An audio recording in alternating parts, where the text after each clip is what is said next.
Satyabhama Institute of Science and Technology, Chennai. Satyabhama Institute of Science and Technology, Chennai. Bihar முதலமைச்சர் நிதிஷ்குமாரும் India கூட்டணியில் உள்ள தேஜஸ்வி யாதவும் ஒரே விமானத்தில் டெல்லிக்கு பயணம் செய்கிறார்கள். விமானத்தில் அடுத்தடுத்து உள்ள இருக்கையில் அமர்ந்து பயணம் செய்கிறார்கள் இருவரும். அண்மை செய்தியாக பார்க்கிறோம். அந்த காட்சியையும் நாம் திரையில் பார்த்து வருகிறோம். ஆட்சி அமைப்பது குறித்து பாஜக கூட்டணி இன்று ஆலோசனை நடத்த இருக்கிறது. மற்றொரு புறம் இந்தியா கூட்டணியும் ஆலோசனை நடத்தவிருக்கிறது. இந்த கூட்டத்தில் பங்கேற்பதற்காக ஒரே விமானத்தில் நிதிஷும் தேஜஸ்வி யாதவும் டெல்லிக்கு புறப்பட்டிருக்கிறார்கள். விவரங்களோடு செய்தியாளர் ரமேஷ் இணைந்திருக்கிறார். ரமேஷ், இப்போ ஒரே விமானத்துல நிதிஷும் தேஜஸ்வி யாதவும் பயணம் செய்யறாங்க டெல்லிக்கு. நான் ஏற்கனவே சந்திரபாபு நாயுடு பொறுத்த வரைக்கும் அவர் தன்னுடைய நிலைப்பாட்டை சொல்லிட்டாரு, பாரதிய ஜனதா கூட்டணியில தான் நீடிக்கிறேன் அப்படின்னு சொல்லிட்டு. ஆனா நிதிஷ்குமார் என்ன சொல்லியிருக்கிறாரு, அவருடைய நிலைப்பாடு என்ன, கூடுதல் விவரம் என்ன? பீகாரில் இருக்கக்கூடிய ஜேடியு கட்சியுடைய தலைவராக இருக்கக்கூடிய நிதிஷ்குமாரிடம் 12 எம்பி சீட்டுகள் இருக்கின்றன. இந்த எம்பி சீட்டுகள் முக்கியத்துவம் வாய்ந்ததாக, குறிப்பாக 2 கிங் மேக்கர்கள் இருக்கிறார்கள். ஒன்று தென்னிந்தியாவில் சந்திரபாபு நாயுடு, வட இந்தியாவை பொறுத்தவரை நிதிஷ்குமார். இந்த 2 பேரும் சேர்ந்தால்தான் பாஜகவிடம் இருக்கக்கூடிய 240ஓடு இவர்கள் கொடுக்கக்கூடிய 28 சேர்ந்தால்தான் 272 என்ற ஆட்சி அமைப்பிற்கான நம்பர்ஸை கிட்ட நெருங்க முடியும். எனவே இவர்கள் பார்த்தீங்கன்னா நிதிஷ்குமாரை பொறுத்தவரை என்டிஏ கூட்டணியில் பங்கேற்பதற்காக செல்றார். தேஜஸ்வி அவரை பொறுத்தவரை இந்தியா கூட்டணி மீட்டில் பங்கேற்பதற்காக செல்கிறார். 2 பேரும் ஒரே மாநிலத்தைச் சேர்ந்தவர்கள், ஒரே விமானத்தில் செல்கிறார்கள். ஆனால் தேஜஸ்வி யாதவிடம் இருக்கக்கூடிய எம்பிக்கள் எண்ணிக்கை 4 எம்பிக்கள் தான். அதாவது பாத்தீங்கன்னா 2024 பிப்ரவரி மாதம் வரை இந்தியா கூட்டணியுடைய ஒருங்கிணைப்பாளராக இருந்தவர் நிதிஷ்குமார். பெங்களூருவில் நடைபெற்ற கூட்டத்திற்கு கூட சோனியா காந்தி உடன் பங்கேற்றவர் நிதிஷ்குமார். ஆனால் அதற்கு பிறகுதான் அவர் என்டிஏ அலையன்ஸுக்கு போகிறார். தற்போது பீகார் அலையன்ஸை பொறுத்தவரை பார்த்தீங்கன்னா டிஃப்ரெண்டானது. அதாவது பார்த்தீங்கன்னா முதல்ல நிதிஷ்குமார் தேஜஸ்வியோட தான் கூட்டணி வச்சு சிஎம் இருந்தார். நடுவில் ஒரு கொஞ்சம் பிரச்சனை பிப்ரவரி மாதத்தில் பிஜேபியோட கூட்டணி அங்கே சிஎம் இருக்காரு. எனவே அவருடைய நிலைப்பாடு என்னவாக இருக்கும் என்பதை அவரோட எதிர்பார்த்திருக்காங்க. ஏன்னா சந்திரபாபு நாயுடு தன்னுடைய நிலைப்பாட்டை 16 எம்பிக்களை வைத்திருக்கக்கூடிய கிங் மேக்கராக இருக்கக்கூடிய சந்திரபாபு நாயுடு தெளிவாக தெரிவித்து விட்டார். நாங்கள் பாரதிய ஜனதா தான் செல்வோம் என்று சொல்லிவிட்டார். பீகாரை பொறுத்தவரை பாரதிய ஜனதாவோடு ஒரு துணையில் தான் தற்பொழுது அங்கு முதலமைச்சராக நிதிஷ்குமார் இருக்கின்றார். அதாவது தேர்தல் முடிவுகள் வருவதற்கு முன்பாக ஜூன் மாதம் 3ஆம் தேதி இரவு டெல்லியில் பிரதமரை அவரது இல்லத்தில் சந்தித்து பேசினார். அவருடைய நட்பும் என்பதும் இருக்கின்றது. குறிப்பாக 2009க்கு பிறகு ஒரு இந்திய அரசியலில் மாநில கட்சிகள் ஆதிக்கம் தற்போது உயர்ந்திருக்கிறது. அதாவது ஒரு 2 மாநில கட்சிகள் ஆதரவு கொடுத்தால்தான் ஒரு ஆட்சி அமைக்க முடியும் என்ற ஒரு சூழலை இருந்திருக்கிறது. 2014 பார்த்தீங்கன்னா தனி மெஜாரிட்டியா பிஜேபி வந்தாங்க. 2019 303 என்ற அசுர பலத்தோடு வந்த பிஜேபி தற்போது ஒரு பின்னடைவை சந்தித்து 240 என்ற கிட்டத்தட்ட ஒரு 32 நம்பர் குறைவான ஒரு நிலையில் இருப்பதனால ஒரு கூட்டணி ஆட்சிக்கு ஃபர்ஸ்ட் டைம் போறாங்க. மோடி தலைமையிலான இருக்கக்கூடிய இந்த கேபினெட். இதில் என்னெல்லாம் நடக்கும் அப்படின்றத நம்ம தொடர்ச்சியாக பார்த்துட்டு இருக்கோம். தொடர்ச்சியாக டெல்லியிலே நம்மளுடைய செய்தியாளர் கணபதி அங்கே உன்னிப்பாக கவனித்துக் கொண்டிருக்கிறார். அங்கே இந்தியா அலையன்ஸ் மீட்டிங்கும் இருக்கு, என்டிஏ அலையன்ஸ் உடைய மீட்டிங்கும் இருக்கு. இதில் என்னெல்லாம் நடக்க போகுது அப்படின்னு பார்க்க முடியும். குறிப்பாக பார்த்தீங்கன்னா இதில் பெரும்பான்மை என்டிஏ அலையன்ஸில் முக்கியமான பார்ட்னர்ஸாக இருக்கக்கூடியவங்க பார்த்தீங்கன்னா சந்திரபாபு நாயுடு அவரிடம் 16 இடங்கள் இருக்கின்றன.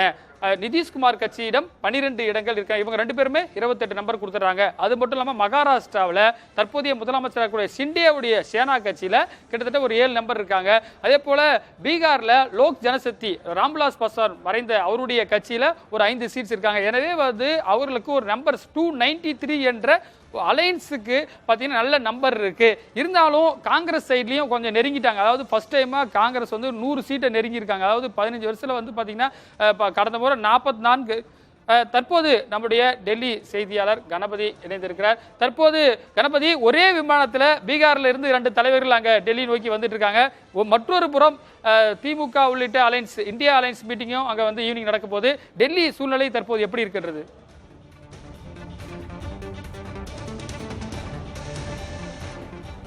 டெல்லியிலே அரசியல் நிலவரம் மிகவும் பரபரப்பாக இருக்கிறது.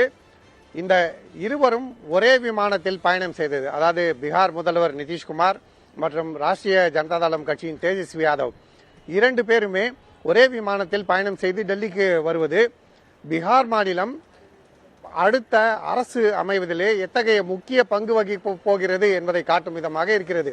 நீங்கள் ஏற்கனவே சொன்னது போல நிதிஷ்குமாரிடம் உள்ள மக்களவை உறுப்பினர்கள் தவிர பாரதிய ஜனதா கட்சியின் தேசிய ஜனநாயக கூட்டணியிலே உள்ள லோக் ஜனசக்தி கட்சிக்கு 5 மக்களவை உறுப்பினர்கள் பீகார் மாநிலத்திலிருந்து தேர்ந்தெடுக்கப்பட்டிருக்கிறார்கள். இதை தவிர HAM என்று அழைக்கப்படும் இந்துஸ்தான் அவாம் மோர்ச்சா கட்சியும் பீகார் மாநிலத்திலே வெற்றியை சந்தித்து தேசிய ஜனநாயக கட்சியின் கூட்டணி எண்ணிக்கையை அதிகரித்திருக்கிறது. அதே போலவே ஆந்திர பிரதேச மாநிலத்திலே சந்திரபாபு நாயுடு மட்டுமல்லாமல் அவருடைய கூட்டணியிலே உள்ள பவன் கல்யாணுடைய கட்சி மக்களவை தேர்தலில் 2 இடங்களில் வெற்றி பெற்றிருக்கிறது. இந்த கூட்டணி காரணமாக பாரதிய ஜனதா கட்சிக்கும் ஆந்திர பிரதேசத்தில் வெற்றி கிட்டியிருக்கிறது. ஆகவே ஒட்டுமொத்தமாக ஆந்திர பிரதேச மாநிலத்திலிருந்து தேசிய ஜனநாயக கூட்டணியிலே 20 மக்களவை உறுப்பினர்கள் இருப்பார்கள் என்கிற சூழ்நிலை உருவாகி இருக்கிறது. ஆகவே ஆந்திர பிரதேசம் மற்றும் பீகார் ஆகிய 2 மாநிலங்களுமே மத்திய அரசு அமைவதிலே முக்கிய பங்கு வகிக்க இருக்கின்றன. ஆகவே பிரதமர் நரேந்திர மோடி பாரதிய ஜனதா கட்சி தலைமையிலே புதிதாக தேசிய ஜனநாயக கூட்டணி அரசு அமைக்கும் போது ஆந்திர பிரதேசம் மற்றும் பீகார் ஆகிய மாநிலங்களிலிருந்து வரும் முக்கிய கோரிக்கைகளை நிறைவேற்ற வேண்டிய கட்டாயம் இருக்கிறது. ஆந்திர மாநிலத்துக்கு சிறப்பு அந்தஸ்து, தெலுங்கு தேசம் கட்சி சார்பாக சபாநாயகர் பதவி, அதே போலவே ஐக்கிய ஜனதா தளம் கட்சி சார்பாகவும் பீகார் மாநிலத்துக்கு சிறப்பு நிதி உதவி மற்றும் சபாநாயகர் பதவி, முக்கிய அமைச்சர் பதவிகள் ஆகியவற்றை கொடுக்க வேண்டிய கட்டாயம் இருக்கிறது. இந்த கட்டாயங்களை எப்படி சமாளித்து பாரதிய ஜனதா கட்சி தேசிய ஜனநாயக கூட்டணியை வழிநடத்தும் என்பது மிகவும் சுவாரஸ்யமாக இருக்கும். அதிலே இன்றைய கூட்டம் மிகவும் முக்கிய பங்கு வகிக்கிறது. ரமேஷ், தற்போது இணைப்பில் டெல்லியில் இருந்து பாரதிய ஜனதா கட்சியின் ஆசீர்வாதம் ஆச்சாரி நம்மிடம் இணைந்திருக்கிறார். சார் வணக்கம். வணக்கம். நிதிஷ்குமார் தற்போது தேஜஸ்வியோடு பழைய நண்பரோடு விமானத்தில் டெல்லி நோக்கி வந்துட்டு இருக்காரு. ஒரு பக்கம் உங்களுக்கு சப்போர்ட் கிடைச்சிருச்சு, 16 சீட்டுக்கான அசூரன்ஸ் சந்திரபாபு நாயுடு கொடுத்துட்டாரு. 12 சீட்டு வச்சிருக்கக்கூடிய நிதிஷ்குமார் உங்களுக்கு என்ன சொல்ல போறாரு சார்? நிதிஷ்குமார் அவர்களும் என்டிஏ கூட்டணியில் இருக்கிறார், தேசிய ஜனநாயக கூட்டணியில் இருக்கிறார். அந்த கூட்டணிக்கு தான் அவர் ஆதரவு தெரிவிக்கிறார். அது 2 பேரும் ஒரே விமானத்துல பயணம் செய்தது அது ஒரு எதேச்சியாக நடந்த நிகழ்வு.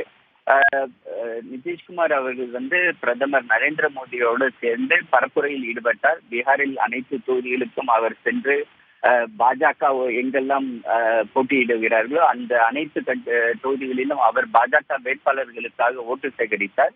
அதனால் இது ஊடகங்கள் திருப்பி பேசினாலும் அவர் என்டிஏ கூட்டணியில் தான் இருக்கிறார். இன்று என்டிஏ கூட்டணி கூட்டம் இங்கு டெல்லியில் நடைபெற இருக்கிறது. இந்த கூட்டணியில் திரு சந்திரபாபு நாயுடு, திரு பவன் கல்யாண், திரு நிதிஷ்குமார் அனைவரும் மற்றும் பிற என்டிஏ கூட்டணியின் கட்சிகளின் தலைவர்கள் இதில் கலந்து கொண்டு அடுத்த கட்டமாக ஆட்சி அமைப்பது குறித்து விவாதிக்க இருக்கிறார்கள். நிதிஷ்குமார், சந்திரபாபு நாயுடு, பவன் கல்யாண் ஆகியோர் என்டிஏ கூட்டணியில் சேர்ந்ததனால் என்டிஏ கூட்டணி பலம் பெற்றுள்ளது. திரு நரேந்திர மோடி அவர்களுடைய இந்த 3வது முறையான பிரதமராக பதவியேற்கக்கூடிய வாய்ப்பு மிக நன்றாக இருக்கிறது. ஆகவே இந்த என்டிஏ கூட்டணி மிகவும் வலுவாக உள்ளது. சார், ஒரு புரிதலுக்காக கேட்கிறேன். அதாவது தற்போது 2 கட்சிகளுடைய பங்கு என்பது ஒரு முக்கியமாக இருந்திருக்கு. அதாவது ஸ்பீக்கர் போஸ்ட், அதாவது லோக்சபாவில் அதிகார முக்கிய பகுதி என்று சொன்னால் அது சபாநாயகர் பொறுப்பு. ஏன்னா ஒரு நம்பிக்கையில்லா தீர்மானம் வரும்போதோ ஒரு சட்ட மசோதாக்கள் நிறைவேறும் போதோ முக்கியமான பங்கு வகிப்பவர் சபாநாயகர் போஸ்ட். அந்த போஸ்ட்டை சந்திரபாபு நாயுடு கேட்கிறாரு. ஏன்னா பாலயோகி இருந்தாரு ஒரு காலத்தில், கூட்டணி கட்சிகள் இருந்திருக்கிறார்கள். எனவே அது போன்ற ஒரு நிலைப்பாடு வந்தால் அதை விட்டுக் கொடுப்பதற்கு பாரதிய ஜனதா தயாராக இருக்கிறதா? முக்கியமான போர்ட்போலியோஸ் எல்லாம் கேட்டா விட்டுக் கொடுக்க தயாராக இருக்கிறதா சார்? இதெல்லாம் யூகங்களின் பேரில் நடக்கக்கூடிய விவாதங்கள் தானே ஒழிய அது பற்றியான எந்த ஒரு பேச்சுவார்த்தையும் நடைபெறவில்லை. ஏன்னா நேற்று ரிசல்ட் வந்துச்சு. நேற்று ஈவினிங் பிரதமர் எங்களுடைய அலுவலகத்துக்கு எங்கள் அனைவரையும் சந்தித்து உரையாடினார். மேற்கொண்டு இன்னைக்கு என்டிஏ கூட்டணியில் நாம் ஆட்சி அமைப்பதை பற்றி தான் பேச இருக்கிறார்களே ஒழிய இது மாதிரி ஸ்பீக்கர் போஸ்டோ அல்லது அமைச்சரவையில் யார் யார் பங்கு கொள்ள வேண்டும் அதை பற்றியெல்லாம் இன்னும் பேச்சே எழவில்லை. இது ஊடகங்கள் இதெல்லாம் குறை மாலையை கிளப்பி விட்டுட்டு இருக்காங்களே ஒழிய அதுக்குரிய கட்டம் இன்னும் வரவில்லை. அது எப்பொழுது அதுக்குரிய நேரம் வரும்பொழுது யார் யாருக்கு எந்தெந்த பதவிகள் குறித்து பேசப்படுமோ அந்த சமயத்தில் தலைவர்கள் ஒன்று கூடி சரியான ஒரு முடிவை எடுப்பார்கள். 25 ஆண்டுகளுக்கு பிறகு, அதாவது 1999ஆம் ஆண்டுக்கு பிறகு ஒரு பாரதிய ஜனதா ஆட்சிக்கு மாநில அரசுடைய ஆதரவு இருந்தால்தான் ஆட்சி அமைக்க முடியும். ஏன்னா 99ல வாஜ்பாய் குறைந்தபட்ச செயல் திட்டம் போட்டு சந்திரபாபு நாயுடு எல்லாம் வச்சு ஆட்சி அமைச்சாரு. அது போன்ற ஒரு பின்னடைவை ஒரு 25 ஆண்டுகளுக்கு பிறகு பாரதிய ஜனதா சந்திருக்குன்னு சொல்லலாமா சார்? இல்ல, இது நாங்க பின்னடைவுன்னு பார்க்க முடியாது. ஏனென்றால் 2014, 2019 2 தடவை பிரதமர் நரேந்திர மோடி அவர்கள் பெருவாரியான வாக்கு வித்தியாசத்தில் பாஜக மற்றும் என்டிஏ கூட்டணிக்காக நம்பர்களை பெற்றுக் கொடுத்தார்கள். இப்போ 10 வருடம் ஆகிவிட்டது. 10 வருடம் கழித்து 3வது முறையாக ஒரு தேர்தலை சந்திக்கும் பொழுது இது மாதிரியான ஒரு ஹிக்கப்ஸ் வரதான் செய்யும். ஆனால் அதையும் மீறி இன்னைக்கு எங்களுடைய பாஜக தனித்து நாங்கள் பெற்ற எண்ணிக்கை, அதே சமயம் அந்த இந்தி கூட்டணியில் உள்ள எல்லா கட்சிகளும் அதுல கிட்டத்தட்ட ஒரு 15-20 கட்சிகள் இருக்காங்க. அவங்க எல்லாருமே சேர்த்து பெற்ற அந்த எண்ணிக்கையும் ரெண்டையுமே நீங்க கம்பேர் பண்ணி பாத்தீங்கன்னா அது எவ்வளவு பெரிய வித்தியாசத்தை இருக்கும் அப்படின்றது உங்களுக்கே தெரியும். ஆக 3வது முறையாக இது மாதிரியான ஒரு தேர்தலை சந்திக்கும் பொழுது அதையும் மீறி இப்படி ஒரு பெரிய வெற்றி பெற்றது இது வெற்றியாகத்தானே பார்க்கிறோமே ஒழிய இது தோல்வியை அது மைனாரிட்டியில போகிறோம் அது மாதிரியான இதெல்லாம் எண்ணங்கள்லாம் சரியா அமையாது. எங்களை பொறுத்தவரை மக்கள் எங்களுக்கு அமோக ஆதரவு கொடுத்துள்ளார்கள். அதை நாங்கள் அவர்களுக்கு மிகவும் நன்றி கடன் பெற்றிருக்கிறோம். இணைப்பில் வந்தமைக்கு நன்றி சார். கணபதியிடம் கேட்கலாம். கணபதி, தற்போது மத்திய அமைச்சரவை கூட்டம் கூடிவிட்டதா? 2 கிங் மேக்கர்கள் டெல்லியை நோக்கி வந்து கொண்டிருக்கிறார்கள். ஒன்று தென்னிந்தியாவிலிருந்து நாயுடு, வட இந்தியாவிலிருந்து நிதிஷ்குமார்கள். அவர்கள் இருவரும் வந்த பிறகு என்ன நடக்கும், அதை குறித்து விளக்குங்கள். இந்தியா கூட்டணிக்கான வாய்ப்புகள் எந்த அளவுக்கு இருக்கிறது?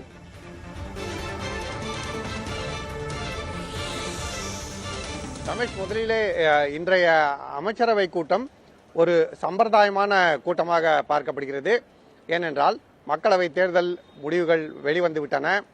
ஏற்கனவே இருந்த அரசின் ஆட்சி காலம் முடிவடைகிறது. அடுத்ததாக புதிய அரசு அமைய வேண்டும். ஆகவே அதற்கான தீர்மானங்களை நிறைவேற்றி குடியரசுத் தலைவரிடம் அளிக்க வேண்டும். அந்த நடவடிக்கை இன்று எடுக்கப்படும். அதன் பிறகு இன்று குடியரசுத் தலைவர் அமைச்சரவைக்கு விருந்து அளிக்கிறார். இன்று இரவிலே அந்த விருந்து நடைபெற உள்ளது. வழக்கம் போல பிரதமர் மற்றும் பிற அமைச்சர்கள் அந்த விருந்திலே கலந்து கொள்வார்கள். குடியரசுத் தலைவருக்கு தங்களுடைய நன்றியை தெரிவித்துக் கொள்வார்கள். அடுத்த அரசு அமைப்பதற்கான நடவடிக்கைகள் அதை தொடர்ந்து எடுக்கப்படும். இன்று நடக்க வேண்டிய நடவடிக்கைகள் என்ன என்று பார்த்தோம் என்றால், இன்று அமைச்சரவை கூட்டத்துக்கு பிறகு பிரதமர் நரேந்திர மோடியை சந்திரபாபு நாயுடு தனியாக சந்திப்பார் என பாஜக தலைவர்கள் தெரிவித்திருக்கிறார்கள். அதாவது நிதிஷ்குமார் ஏற்கனவே பிரதமர் மோடியை சந்தித்து விட்டார். அத்தகைய சூழ்நிலையிலே இன்று தேசிய ஜனநாயக கூட்டணி கூட்டத்துக்கு முன்பாகவே சந்திரபாபு நாயுடு பிரதமரை சந்திக்க இருக்கிறார். அதன் பிறகு தேசிய ஜனநாயக கூட்டணி ஆலோசனை நடைபெற இருக்கிறது. இதிலே சந்திரபாபு நாயுடுவுடன் பவன் கல்யாணும் கலந்து கொள்கிறார். பவன் கல்யாண் ஏற்கனவே பாஜகவுடன் கூட்டணியில் இருந்தவர். சந்திரபாபு நாயுடுக்கு கிங் மேக்கராக அவர் இருந்ததால் ஆந்திராவை பொறுத்தவரை கூட்டணியில் எந்த பிரச்சனையும் இருக்காது என பாஜக கருதுகிறது.